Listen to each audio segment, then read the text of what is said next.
When Kurapika, with the help of Leorio and Melody, managed to capture Krollo and took him hostage, the principal ideological fault line almost fractured the spider right then and there. It immediately became obvious that the Phantom Troupe was fundamentally divided. There were those, such as Paku, Nobunaga, Machi, and Shizuku, whose priority was Krollo's personal well-being, and those such as Finks, Phaeton, and Shalnark, who prioritized Krollo's idea of the spider first and foremost. This isn't to say that they didn't care about Krollo, far from it. They wanted to give chase in an attempt to rescue him, not wanting to dance to the Chain Dude's tune, and risk letting Paku go alone. They were thus fully prepared for the fact that this may lead to Krollo's death. If that happened, they'd simply enact vengeance on his captor and any of his associates, most likely using Pakunoda's ability to find and eliminate all the people involved, no matter how tiny a role they may have played in their Dancho's death. In this way, their priorities lied with the well-being of the group as a whole, such as Krollo envisioned.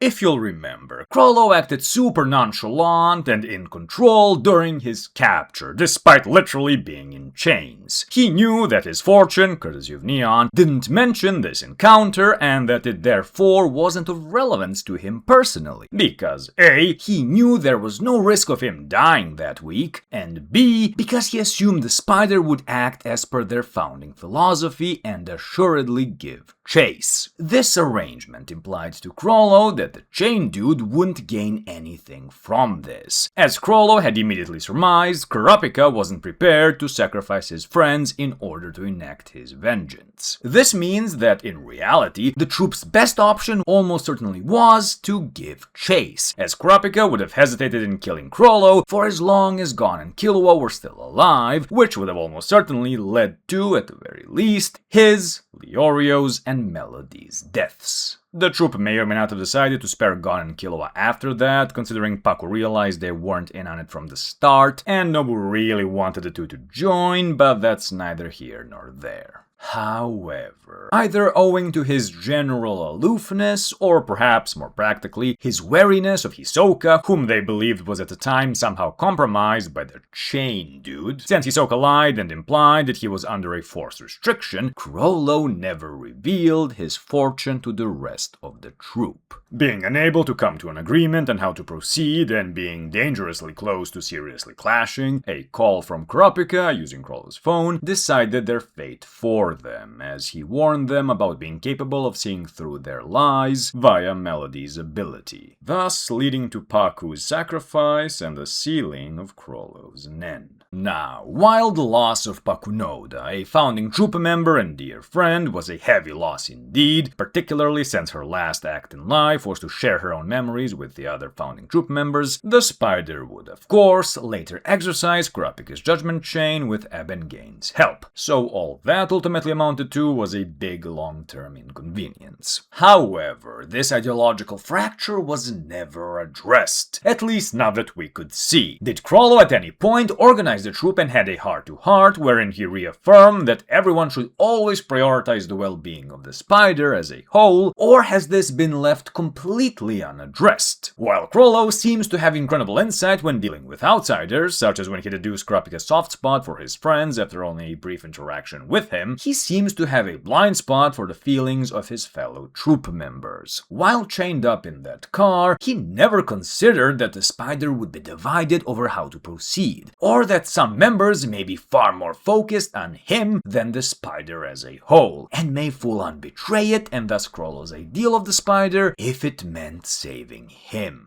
Considering the flashback we got, her willingness to risk and then sacrifice her life in order to keep Krollo safe, I think it's fair to say that Paku was in love with him. She simply couldn't bear the idea of living in a world where Krollo was gone and was prepared to do anything to protect him, even if it meant betraying his ideal. Considering how long they've known each other, this was quite the oversight and something you wouldn't expect from the otherwise almost supernaturally discerning Kroo. It is my interpretation that Kroo was on some level entirely aware of Paku's feelings towards him, but that he's developed a subconscious blind spot in order to shield himself from such notions, since frankly I don't think he knows how to deal with them. Romantic relationships aren't something he, in his role as the head of the Spider, has the leeway to even consider. Role is the key word here. The Phantom Troupe started out as a dubbing/acting troupe whose goal was to bring levity to the otherwise despondent children living in the literal garbage pile that is Meteor City. And it is again my interpretation that when he was voted by the others as their leader and chose to walk the path of violence and death, that he had seen that as another role to take on. A lifelong role, which may be tied to his apparent crisis of identity and dissociation of personality we glimpsed back in Yorknew. If this is indeed the case, chances are that he wouldn't have directly addressed it, but would have assumed and deep down hoped that the others had learned their lesson from Paku's death. I can guarantee you that there's at least one person that hasn't, that has almost certainly internalized the very opposite lesson Kroo would have hoped for. Machi, in my mind, shares Paku's feelings towards Kroo on some level, and is, I believe, while deeply saddened, nonetheless thankful for her sacrifice, as it meant Kroo's salvation. I believe that both Machi and Paku were both aware of each other's feelings, as they immediately arrived at the same conclusion and were on the same wavelength throughout the troupe's debate and later near infighting regarding how to proceed with Kroo's capture. Machi ultimately views Pakunoda's sacrifice as noble and is fully prepared to echo it herself. Add to that she undoubtedly blames herself for letting her guard down around Hisoka following his self-resuscitation and subsequent killing of Shalnark and Troupe. She'll be prepared to do anything in order to keep Kroo safe, be it from Hisoka or anyone or anything else. This panel, where her eyes are fixed on Kroo as the Phantom Troupe disperse to continue their search for Hisoka aboard the Black Whale, together with this panel from Yorknew where she remains quiet and seems uncertain following Shizuku's assertion that rejecting the spider means rejecting Kroo, to me says it all. Kroo's safety is Machi's top priority. All else be damned. I genuinely wouldn't be surprised if she had an int thread on him and was fully prepared to rush to his direction should she feel too many sudden movements potentially indicating that Kroo was engaged in battle. To add to this, the founding troupe members knew Kroo as an inquisitive and incredibly bright young boy, who delighted in making the people around him feel genuine joy and excitement through his performances, with his charisma and onstage presence being powerful enough to inspire even those who were antagonistic towards Kroo at the time, such as Uvo, Finks, and Phaeton, into joining him in forming this acting troupe. They all wanted parts to play and help out in realizing Kroo's vision. And then, when grief and indignation made this inquisitive and incredibly bright young boy, who delighted in making the people around him feel genuine joy and excitement, take up the role of a thief and killer, the rest of what are now considered the founding members could not help but follow. Many of them were far better suited for these roles anyway, and if someone of Kroo's disposition was going against his better nature and choosing to take it up, then what excuses could they possibly have? However, again, there is one person who, despite being considered a founding member, had never received a proper role throughout the troupe's brief career as a proper acting and dubbing group. Someone who had never adopted the actor's mentality or learned how to adopt another's guise. The troupe never found a proper role for Machi. She was initially unwilling to join, always hovering on the periphery. Then, when she relented and seemingly showed interest in finally giving it a try, they couldn't find the right role for her to play. The troupe wanted her to play the princess, but she wanted to be a baddie, a villain. Before the proper role could be found for her, Sarasa's tragedy befell them, and the troupe changed forever.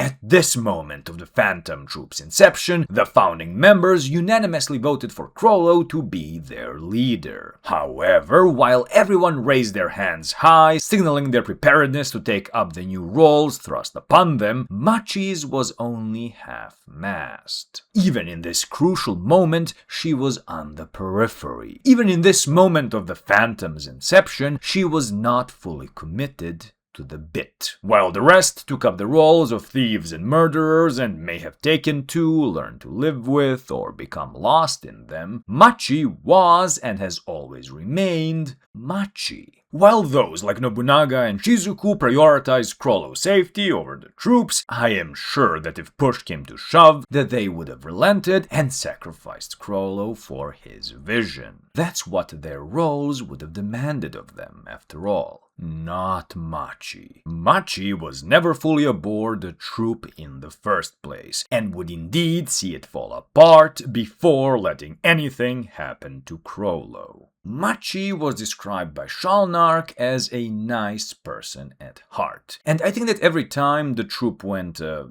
overboard, such as they presumably had with the Kurta massacre, Machi would have felt it deeper than most, particularly because she's the only one not playing a role. As such, I think that in her eyes, she's been living the life of a villain this whole time, and if needed, her sentimentality towards Kroo may very well lead her to become a villain in the eyes of her fellow Troupe members as well, due to her choice to prioritize Kroo's life above his ideal of the spider. This fixation, let's call it, of hers, I think falls in that aforementioned blind spot Kroo has. We later see that he has made preparations for the spider to continue moving forward, even if he should fall. And while we have no idea what those plans are, they may be predicated on the fact that the Troupe is now aligned in holding the well-being of the group as their utmost ideal, rather than his own safety. If this plan were to involve some kind of a potential sacrifice, or at least seeming sacrifice on his part, which Kroo may opt for as a last resort in order to defeat Hisoka or whatever opponent he may be facing at the time, Machi's unplanned interference may serve to ruin the entirety of his setup, and could very well lead to the utter annihilation of his ideal, that is the spider. Both because Kroo may finally realize that Machi, a founding member, never truly shared in his vision, and also because her meddling may cascade into the actual annihilation of the Troupe. And that's my crackpot theory on how I believe there's a chance Machi may lead to the Troupe's downfall, be it in a metaphorical or quite literal sense. What do you guys think? Is there any credence to this line of thought at all, or am I, overthinking things? Ugh. This video was a roller coaster, by the way. It started out as an analysis of the Troupe's morality, then of Kroo's structuring of it, and then a few iterations later became this. The PT is my favorite villain group by far, and I'll definitely be making more videos on them in the future. Before signing off, I'd very much like to thank the thinkers and overthinkers for going the extra mile in supporting the channel. As always, thank you very much for watching, your feedback is always appreciated, subscribe if you'd like more content like this, and I'll see you in the next one.